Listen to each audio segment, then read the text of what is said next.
Week 17 of the fantasy basketball season, and here's a few centers that looked off the wire this week. The first center, Marvin Bagley of the Washington Wizards, with Daniel Gafford traded away to the Dallas Mavericks. Bagley, his playing time is going to go up, and his fantasy value is going to go up as well. On the season, 11.2 points a game, 5.3 rebounds, 1.1 assists, and 58% from the field. So now with Gafford out of town, he's going to get playing time, and obviously he's been a bust compared to where he was drafted and the numbers he's put up throughout his career. But right now, like I said, he's getting playing time, and he's back healthy, it looks like, for this Wizard team. After missing 5 games, January 29th at the Spurs, 15 points, 3 rebounds, and assists, 83% from the field. January 31st, versus the Clippers, 10 points, 8 boards, 2 assists, 71% from the field. And then his return February 10th versus Philly, 2 points, a rebound, 2 blocks, 14% from the field. So Bagley now, it looks like he's good to go. I know we're getting the rust off in that ball game in the last one, but here tonight, a matchup at the Dallas Mavs with Daniel Gafford most likely being on him, his former teammate. So we'll see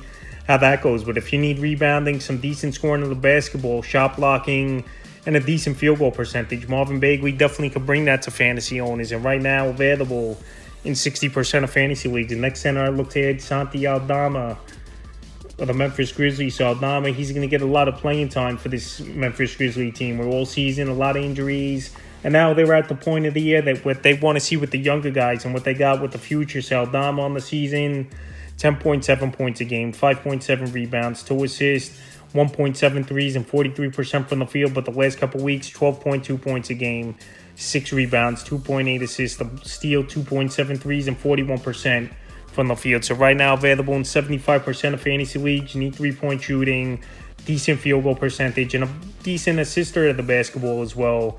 As a stretch 4, stretch 5, I think he has some value. February 6th at the Knicks, 11 points, 4 boards, 5 assists, 3 threes, 66% from the field. February 8th versus the Bulls, 15 points, 5 boards, 2 assists, 3 threes in that one, 46% from the field. Then February 10th at the Hornets, 11 points, 6 boards, 3 assists, 2 steals, a 3, 35% from the field. So right now, Dama playing decent basketball. He's getting good playing time, 25, 35-minute range for this Memphis Grizzly team. And more 12-team leagues or deeper, I think he's a solid ad this week. The next ad's Paul Reed of the Philadelphia 76ers. So Paul Reed, he's getting the opportunities now, but obviously Joel Embiid out with a knee injury, out 6 to 8 weeks on the year for Reed, 6.3 points a game, 5.2 rebounds, 1.2 assists, 54% from the field. But the last couple weeks, 6.5 points a game, 6.9 rebounds, 1.6 assists, 1.1 blocks, and 46% from the field. So pretty much rebounding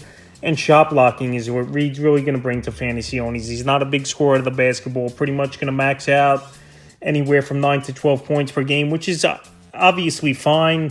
But like I said, if you need shot blocking and rebounding, more of the traditional center is Paul Reed. That's where he'll help fantasy owners. Available in 50% of leagues. February 7th versus the Warriors, 6 points, 8 rebounds, 4 assists, 2 steals, 2 blocks, 50% from the field. February 9th versus Atlanta, 12 points, 13 boards, an assist, a steal, a block, 55% from the field. And February 10th at the Wizards, 12.7 boards, an assist, a block, 75% from the field. So right now, Paul Reed, he's going to get that good playing time, anywhere from 25, 30 minutes a game. And they don't really have much options as the backup center is a sixer team. So he's going to get major minutes, like I said, and he could contribute in rebounding and shot blocking is Reed for the rest of the season until Embiid comes back. The next center, Andre Drummond of the Chicago Bulls. I know Nikola Vukovic is still there, and Drummond wasn't traded at the deadline, which was surprising. And we'll see if he gets bought out or not, but I highly doubt it.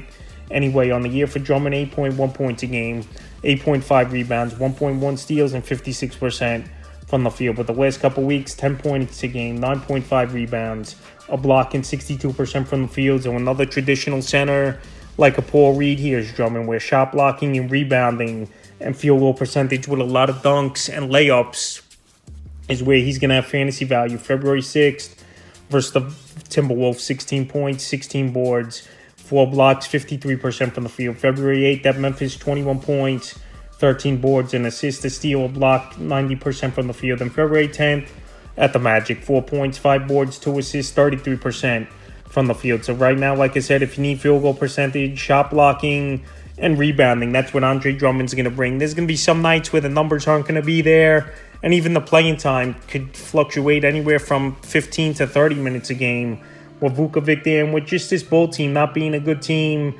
and losing a lot of ball games and getting blown out a decent amount this season. So right now, while Drummond's rebounding the basketball and still shot blocking, and I believe still could put up numbers even if he's playing 20 minutes a game. He's a good ad this week, available right now, 57% of fantasy leagues. And the fifth and final center I looked at off the Warriors, Nick Richards of the Charlotte Hornets, available in 55% of leagues on the year, 9.6 points a game, 7.9 rebounds, 1.3 blocks, and 67% from the field. But the last month of the season, since Mark Williams has been out, 11.2 points a game, 9.1 rebounds, 1.4 blocks, and 66% from the field. So right now, Mark Williams, it's been a major injury for him, no doubt about it, with the back, and he's out 4 more weeks.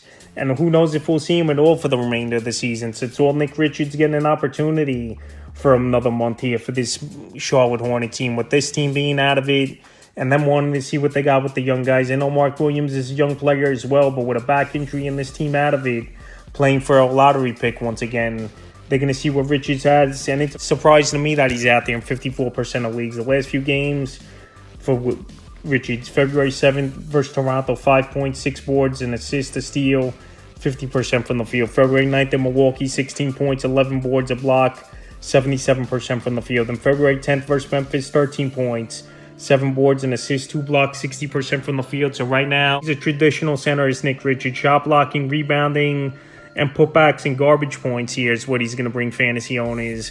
And you can't go wrong with that, obviously. He's not going to put up major points and hit three-pointers. But if you need shot blocking, rebounding, and a good field goal, Richards brings that to owners. And he should be owned in more leagues, especially with Williams out another month. So that's a few centers I looked at off the wire for Week 17 of the fantasy basketball season.